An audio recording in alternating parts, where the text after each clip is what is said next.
పగలు రేయి తీరాలకు వారధి నీవే, ప్రళయ విలయ గమనాలకు సారథి నీవే, సాధు జంగమాది దేవుడా శంభో శంకర హరలింగ రూపుడా.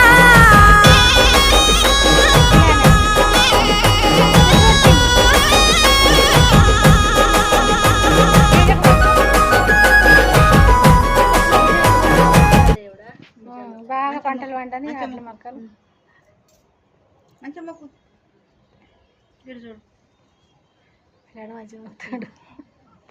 మొక్కు కానీ ఇది మొక్కు, జయ జగ మొక్కు మంచి